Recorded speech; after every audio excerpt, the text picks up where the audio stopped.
Semaine 1, jour 1. Bonjour et bienvenue à Dieu au quotidien, notre série d'études méditatives. C'est avec plaisir que nous vous présentons les études inspirées du pasteur Tom Holliday sur la première lettre de Pierre. Aujourd'hui, Tom introduit ce livre de la Bible et poursuivra ensuite l'étude des 5 chapitres qui le composent en compagnie de l'apôtre Pierre qui nous a donné tant à réfléchir sur plusieurs aspects de la vie chrétienne. Pierre commence sa lettre conformément à l'usage de l'époque, en précisant l'expéditeur et le destinataire. Il indique ensuite son nom, celui que Jésus lui a donné, et son titre. De la part de Pierre, apôtre de Jésus-Christ, à ceux qui sont étrangers et dispersés dans le Pont, la Galatie, la Cappadoce, l'Asie et la Bithynie. Dans sa lettre aux Galates, au chapitre 2, verset 9, l'apôtre Paul considérait Pierre comme un pilier de l'Église, au même titre que Jacques et Jean. Le nom de Pierre apparaît 210 fois dans le Nouveau Testament, celui de Paul 162 fois. Pierre occupe une place prépondérante parmi les personnages du Nouveau Testament. On ne peut l'ignorer. C'est un homme véritablement exceptionnel. Pierre était marié. Nous le savons car sa belle-mère vivait dans sa maison. Il était pêcheur de métier et associé à Jacques et Jean. Au début de son ministère, Jésus l'a appelé à devenir son disciple en lui confiant la mission de pêcheur d'hommes.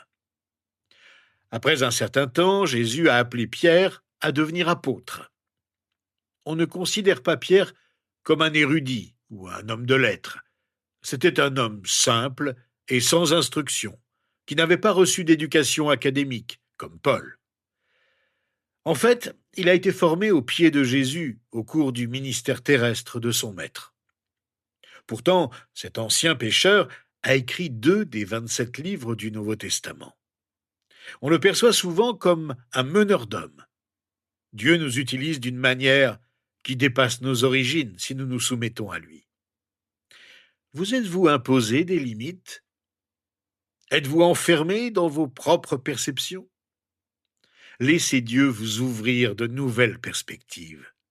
Il peut vous utiliser d'une façon insoupçonnée. Entre l'appel de Pierre à devenir disciple et apôtre et la résurrection de Jésus-Christ, sa vie fut marquée par de profondes fluctuations spirituelles. Pierre oscillait constamment, passant des sommets spirituels aux abîmes. Il pouvait dire « Éloigne-toi de moi, Seigneur », et puis tout quitter, suivre Jésus.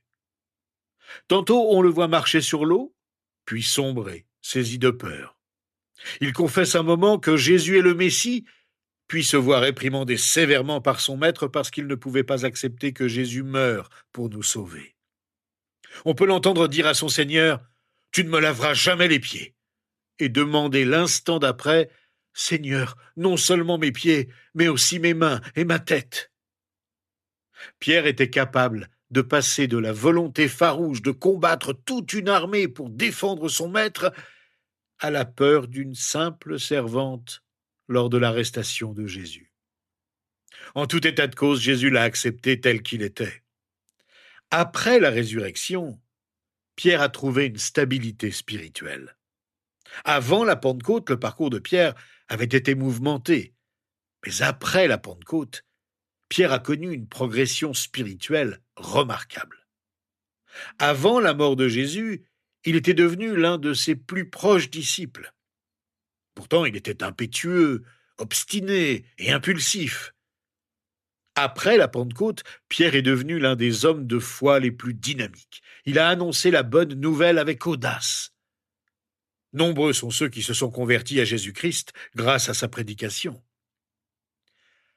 Avant de mourir, il a écrit les 2 lettres qui portent son nom.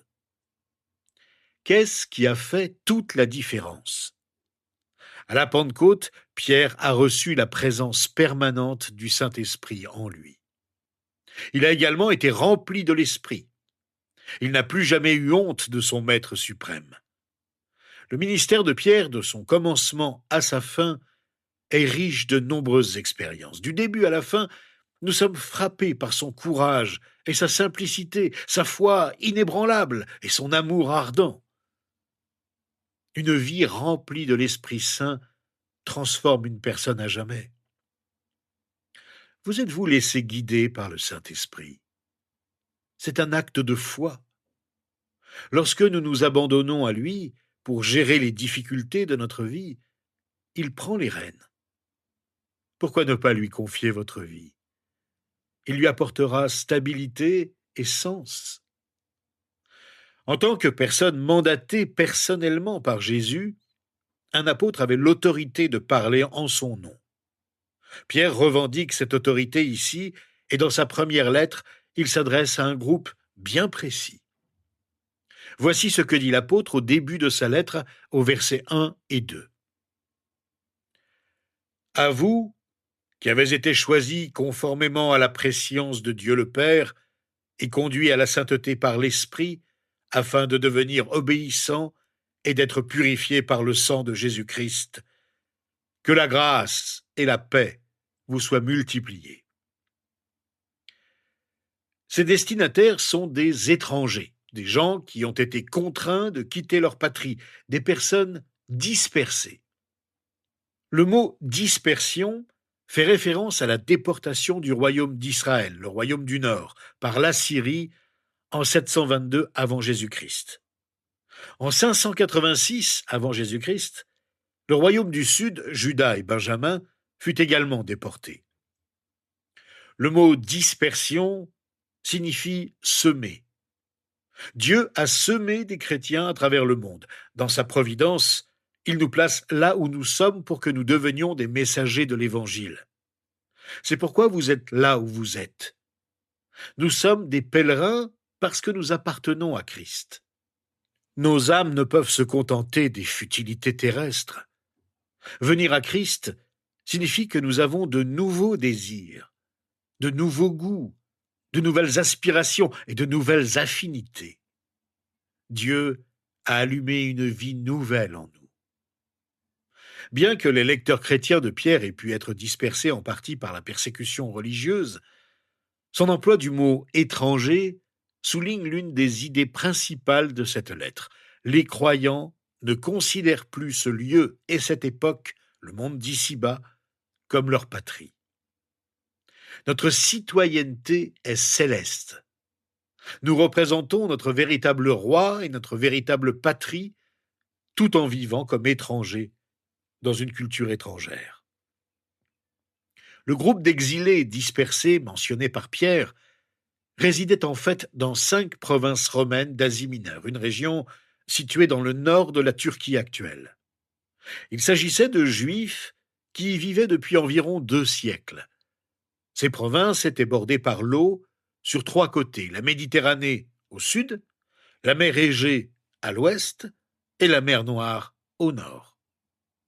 Ces provinces se situaient en Asie mineure, à l'époque où Pierre écrivait sa première lettre. Les chrétiens de ces provinces allaient bientôt subir de grandes persécutions sous l'empereur Néron. La lettre était destinée à être diffusée parmi les églises de la région et probablement lue à haute voix à chaque groupe de croyants. Le christianisme, à ses tout débuts, était quelque peu protégé par le judaïsme. Mais au moment où Pierre envoie sa lettre, les tribunaux commençaient à statuer différemment, de sorte qu'au lieu d'être protégé, le christianisme était désigné comme cible de persécution. Nous ne connaissons pas la date exacte de cette lettre, mais elle se situe probablement vers l'an 60 après Jésus-Christ, au début de la persécution des chrétiens par Néron. Pierre s'adresse ici à un public mêlant juifs et non-juifs, des personnes qui se sentaient isolées dans un monde de plus en plus hostile. Si vous avez déjà éprouvé ce sentiment de solitude dans un monde de plus en plus agressif à l'égard de la foi chrétienne, vous comprenez à qui il s'adresse. Les chrétiens prenaient conscience de leur profonde différence avec le monde qui les entourait. Nous ne savons pas comment ces personnes, destinataires de la lettre de Pierre, ont entendu la bonne nouvelle pour la première fois, mais il est intéressant de noter que le Pont, la Galatie et la Cappadoce, qu'il mentionne ici, sont également mentionnés dans le livre des Actes des Apôtres au chapitre 2. Certains de ceux qui se trouvaient à Jérusalem ce jour-là ont entendu le premier message de Pierre et se sont convertis à la foi en Jésus-Christ. Certains ont probablement été baptisés ce jour-là par Pierre, sont rentrés chez eux, ont partagé la bonne nouvelle et ont été à l'origine des églises dans ces régions. Rien dans l'Écriture ne le confirme, mais l'idée que Pierre puisse écrire à quelques-uns de ceux qui ont été sauvés le premier jour de l'Église est séduisante. En appelant ses lecteurs des étrangers, Pierre nous exhorte à accepter la vérité sur notre véritable identité. Accueillons donc l'espérance qui réside dans notre différence. Cessons de nous fondre dans la masse et affirmons notre singularité, nous dit Pierre. En réalité, dans ce monde, nous ne sommes pas faits pour nous conformer. Dans ce monde, nous sommes étrangers, car notre patrie est différente et notre place est dans l'éternité. Cette réalité transparaît tout au long de cette lettre, qui explique comment vivre une vie supérieure dans ce monde. En effet, en la parcourant, nous découvrirons 8 manières précises dont Pierre parle de la façon dont nous devons y parvenir. C'est ce que nous allons examiner ensemble au cours de cette étude. 8 différences spécifiques dans notre vie grâce à Jésus-Christ. Tout d'abord, au chapitre 1, versets 2 à 5, Pierre dit que nous avons une espérance différente. Dans le monde d'ici-bas, l'espérance n'est qu'un vœu pieux, mais nous vivons une vie supérieure. Notre espérance est vivante. Nous verrons ce que cela signifie plus tard au courant de la semaine. Pierre nous dit aussi, dans le même chapitre, que nous avons une foi différente qui dépasse de loin les apparences. C'est une confiance totale en Dieu. Puis, à la fin du premier chapitre, il est question de notre caractère différent, d'un caractère de sainteté. Le caractère du monde d'ici-bas est défini par ce à quoi on se conforme. Il s'agit d'être comme les gens qui nous entourent. Or, la vie du chrétien est déterminée par la transformation qui s'opère en nous grâce à l'œuvre de Christ dans nos vies. Au chapitre 2, une autre différence apparaît.